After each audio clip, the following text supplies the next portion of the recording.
Hi, in this video I'm going to go over the basics of writing a rhetorical analysis essay just so you know what to do from the second that you get a prompt all the way until you have to start writing. So the basic idea of a rhetorical analysis essay is that you are providing a play-by-play of all the strategies a writer has to use to accomplish their purpose. So think of it in the same way that a sports analyst will go over every single move an athlete went through and why they did it to accomplish their goals. You do this in the real world when you get text messages and you're wondering why a writer did this, what the purpose was, and why they used those specific words. So the basic idea is you want to figure out what did the writer want to accomplish, how did they do this, and why did they do this given their rhetorical situation. So to understand the what, how, and why, let me just go over it in rhetorical terms. What you're trying to look for are what the actual purpose of the entire piece is, as well as smaller purposes throughout the text that help accomplish that big one. When I say how they did it, they do that through rhetorical strategies and so what you're going to do is pick specific text evidence that show logos, pathos, or ethos building strategies at play. And then for the why, this is how you show really deep commentary. You're actually talking about the rhetorical situation. You're talking about why they needed to say this to this specific audience, or why they needed to say this because of this moment in time, or because of this particular event. For example, you might have a funeral or a graduation speech, or a letter to somebody in authority or somebody who is a child. Anything like that, you have to be very picky about the kind of words that you use. And so you're going to explain why a writer used the words that they did for this particular moment and how they hoped to affect the audience. So here's an example. When you get a prompt, first thing you need to do is read the blurb at the top. You cannot ignore that. That blurb is going to give you vital information about the rhetorical situation. So for example, in the Abigail Adams prompt, they tell you who the writer is.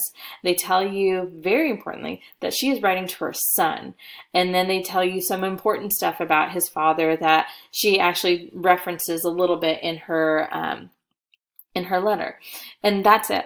So what you also need to do is think back to the practice that we did at the very beginning of the year, where we were talking about the entire rhetorical situation, and you had to write out all these details that you could possibly think of about the relationship between the speaker and the audience and the message and context and so on. So what you really needed to understand is that Abigail Adams is talking to her son, and that is the big idea of this rhetorical situation that you have to understand as you go on to the letter. When you go on to the actual text, after you understand the rhetorical situation, here are things that you're looking for while you're reading. You need to understand, figure out what the writer's purpose is. What are their goals? What do they want the audience to think, feel, believe, or do?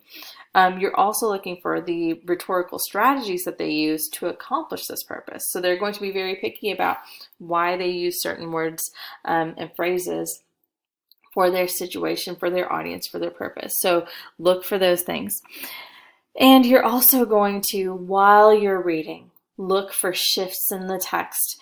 And these shifts are going to be shifts in subject, in tone, or they might be slight shifts in purpose. And these shifts are going to help you figure out what your body paragraphs are.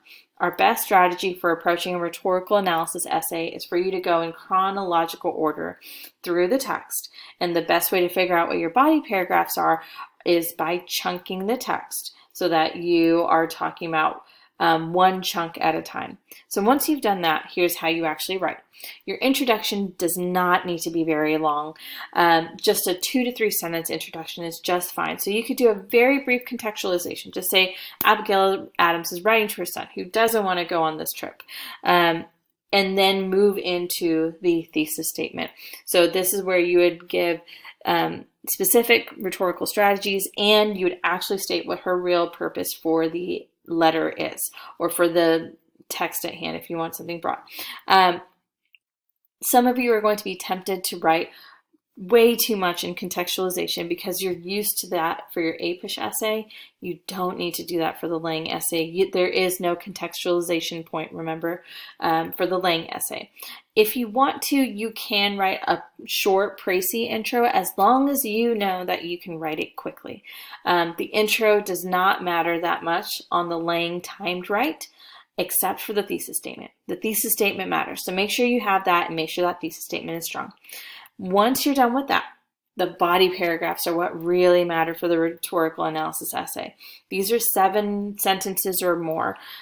Your topic sentence is going to be the purpose of the chunk that you're working with. So obviously for the first body paragraph, that's why I put this is the purpose of the very first chunk. And then you're going to do AEC, EC, EC format until you have fully proved that this writer used these specific words and phrases to accomplish the purpose of that chunk. Then you're going to repeat until you have finished all your chunks. Remember to go in chronological order with your text evidence, and remember that your commentary should always come back to explaining why. How does this connect to the rhetorical situation? How does this help accomplish the full purpose of the essay? If you have time for a conclusion, and most people will not, if you have time for a conclusion, it also does not need to be very long for this timed write. It can just be 2 to 3 sentences. The basic idea for this is that you have spent the majority of this essay talking about tiny little details and explaining them and talking about their connection to the purpose. So the conclusion would be the place for you to zoom out and explain how all these little pieces come together to accomplish the overall purpose. That's it. So to sum up, when you get a prompt, first thing that you do is you read the blurb, you make sure you have a good understanding of the rhetorical situation, put yourself in the place of the writer if you need to, put yourself in the place of the audience if you need to, so that you feel like you're getting a deep understanding of why the audience or why the writer needed to make the choices that they did. Then, while you're reading, you need to look for the writer's purpose. What do they want to accomplish with this text? What do they need the audience to think, feel, believe, or do? While you're reading, you're also looking for the strategies that they use for their particular rhetorical situation and so that they can accomplish their purpose. While you're reading, you're also looking for these shifts in the text. So these are going to be what mark what your body paragraphs will become. And so once you've done all that, you are ready to write. I'm going to stop right there. If you want to know how to do a full body paragraph, I have a different video for that. So just look out for that video.